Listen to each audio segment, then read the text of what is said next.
yo creo que una mujer que no sé ni si sabe algo de fútbol, pero bueno, pues lo anuncio aquí que me voy a dar de baja de la suscripción de ABC. Solo he ganado 7 Champions, que es pocas, ya lo sé, y 7 ligas, que ahí es lo malo. Yo podía haber ganado 14, porque las otras me las han robado. Un petit air de Donald Trump, un peu, hein, Florentino Pérez, sur cette conférence de presse, qui s'est fait un petit peu chahuter aussi en tribune. Regardez cette image sortie par un supporter durant le match, il se fait chahuter par ses propres supporters, lui qui pourtant avait une très bonne image au Real Madrid il y a quelques saisons. Antoine, en tout cas, il n'en revenait pas, comme toute la presse madrilène n'en revenait pas au moment de cette conférence de presse. On s'est dit, il perd un petit peu la boule. Alors, il a rabâché en boucle ses éternelles obsessions contre la Liga, contre l'arbitrage, contre le Barça, l'affaire Negreira, contre, bien évidemment, les médias qui sont des méchants, puisque on le critique. Par contre, il n'y a jamais eu aucune remise en question de sa part, alors que ça fait 2 ans que son équipe ne gagne plus rien. L'espèce de jérémiade de Florentino Pérez, eh bien, ça a été un petit peu la même hier soir avec Mbappé, qui est venu en fait pour se plaindre. Et on a l'impression que c'est un nouvel épisode de Star Wars qui pourrait s'intituler la guerre des égos. Et la bonne nouvelle dans Star Wars, c'est qu'il y a 9 épisodes, donc j'espère que vous serez présents vendredi prochain parce qu'on en aura un prochain à vous dévoiler. Magnifique. C'est quoi l'intrigue du nouvel épisode? Ah, on verra. Pour l'instant, on avance sans connaître le scénario. Bon, très bien, j'ai hâte de voir ça. Merci beaucoup, mon cher Adrien. On vous applaudit bien fort parce que vraiment, ce Real Madrid nous régale. Alors, on va peut-être se concentrer un peu plus sur les déclats de Kylian Mbappé, parce que nous, ça nous concerne évidemment hier. Mais tout d'abord, est-ce que vous avez été surpris, Djibril, de le voir là se présenter devant la presse et avoir ce genre de déclaration? Je sais pas, moi, ça me choque pas trop. Ah, ça vous choque pas? Ben non, je vois pas. Quand même. Ben non. Ah bah, écoutez, nous, je vois de pas l'extérieur, Djibril, c'est rare de voir un joueur s'en prendre à son entraîneur. Ben, il n'a pas critiqué directement. Il a dit je suis numéro. Ben non, il a dit je suis numéro 4. Mais ce qui n'est pas vrai, visiblement. Parce qu'il visiblement, il n'a pas dit. Mais qui a joué? Gonzalo, mais visiblement, il n'y a pas dit. Non, mais les 3 qui ont joué. Ouais. Donc lui, il est 4. S'il est sur le banc. un match, il revient de blessure. En plus, c'est techniquement, il n'a pas tort. Il dit je suis numéro 4. Donc c'est qu'il est vexé. Vous voyez bien qu'il est vexé. Oui, il a le droit d'être. C'est quand même. Il allait faire du classico juste avant. Il a le droit d'être énervé. Après. Quand il dit on a bien joué avec Xavi Alonso et là maintenant on n'a plus rien. C'est pas faux. Oui, non, mais d'accord. Mais donc il s'en prend bien à son entraîneur. Non, oui, mais. C'est un jeu, on l'a tous fait, ça arrive.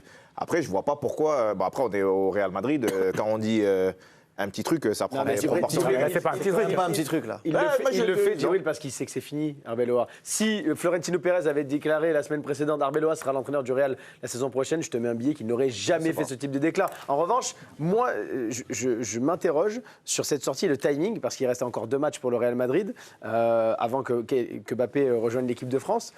Moi, je suis persuadé que Mbappé a eu l'accord ou au moins un son de cloche positif de la part de Florentino Pérez avant de faire cette déclaration. Bah oui, il a dit que c'était le président. Je suis persuadé qu'il a eu Pérez en discussion avant ce match-là. Et donc, il joue un jeu politique. Absolument. Absolument. Donc, il est rentré dans un jeu politique qui n'est pas le sien. Parce qu'il a le soutien du président. Quand bien même, il peut avoir le soutien de n'importe qui. Mais il adore ça. Mais normalement, il ne doit pas rentrer dans ce jeu-là. En fait, il se met une partie du public à dos. Ça, oui. Et son image est ternie parce qu'il rentre dans ce jeu-là. Alors c'est un super footballeur.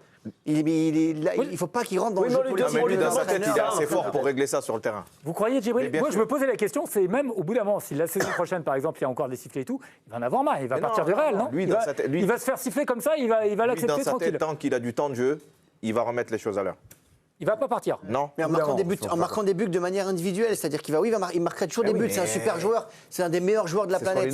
Mais sauf que c'est un joueur aujourd'hui qui n'arrive pas à faire gagner son équipe et des titres à son équipe. Est-ce qu'il a l'équipe mais c'est toujours le problème de l'équipe. C'est son problème à lui. Au PSG, c'était le problème de l'équipe. Au Real Madrid, c'est le problème de l'équipe. La vraie problématique avec lui, c'est que c'est jamais lui. Il fait peut-être des mauvais choix d'équipe, mais. Ah, peut-être. Après, je suis désolé. À un moment donné, c'est chaque fois que ça brûle, il est pas très loin de l'incendie. Donc, faut quand même se poser la question. Il est quand même fautif. Là, il vient quand même allumer un incendie énorme avec son président, avec l'aval de son président. Je suis persuadé que tu as raison quand il vient dire Florentino Pérez est le plus grand président de la Terre, le meilleur du monde, il a fait un travail extraordinaire, sûrement, pas de problème, mais l'ancien il sucre un peu quand tu l'entends. Et là, franchement...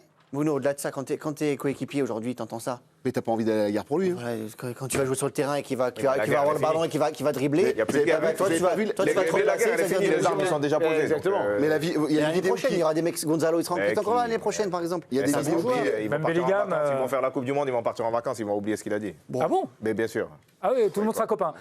Le chantier quand même, on ne se rend pas compte du chantier qu'aura le futur coach du Real Il y a Madrid. deux choix au Real aujourd'hui. Soit tu construis tout autour de Mbappé, c'est-à-dire que tu fais venir des joueurs en disant la star c'est Mbappé, il va pas courir, vous allez courir pour lui. Vous êtes d'accord? Oui. Vous n'êtes pas d'accord? Vous venez pas. Soit vous le faites partir et vous construisez une équipe sans lui. Et honnêtement, tant qu'il y aura Florentino Pérez, ce sera l'option 1 et tu le sais. D'accord, mais il faut le faire. Aujourd'hui, il y a des joueurs qui ne veulent pas le faire pour lui.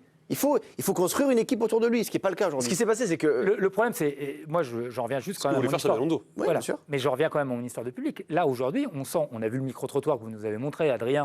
Voilà, on entend ces sifflets, on entend l'agacement. Il y a eu l'escapade en Italie, ces choses-là. Enfin, les supporters de Real, ça fait un moment qu'on les connaît, Benoît. Ils ont fait la même chose avec Gonzalo Higuaín, ils ont fait la même chose avec Benzema. Ils ont même fait la même chose avec Ronaldo. En fait, Ronaldo a été sifflé également, alors qu'il est une star adulée pour l'éternité. Oui, mais là, j'ai l'impression que ça s'installe, si vous voulez. Non, parce que ce poste-là est tellement exposé. Vous êtes l'attaquant, numéro 9, bon, lui elle le 10, mais le numéro 9 de la plus grande équipe du monde, supposé le plus grand club du monde. Donc forcément, c'est le poste le plus exposé. Donc si vous ne marquez pas, vous ne faites pas gagner votre équipe, bah vous êtes critiqué ou chahuté. Il va falloir qu'il marque des buts, par contre. Il vit dans le vieux monde. Les gens, en fait, regardent leur télé aussi, voient ce qui se passe.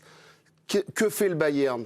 Que fait le Paris Saint-Germain actuellement? Sont des équipes qui jouent à 11 sur le terrain, qui se déchirent à 11, à 12, à 15. Et là, lui, il est dans un modèle où il a vécu dans ce modèle-là. C'est pas totalement vrai parce qu'il y aura dans l'équipe de France où c'est le même joueur avec un investissement peut-être un peu plus fort que celui du Real.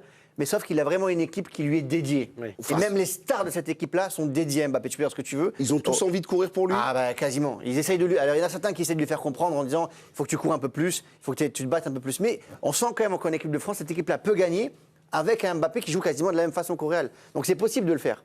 Mais il faut faire autour de lui. On remercie Adrien et on attend l'épisode 3 avec grande impatience. Vendredi prochain, normalement, on sera là.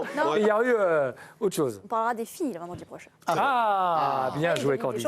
C'est bien possible.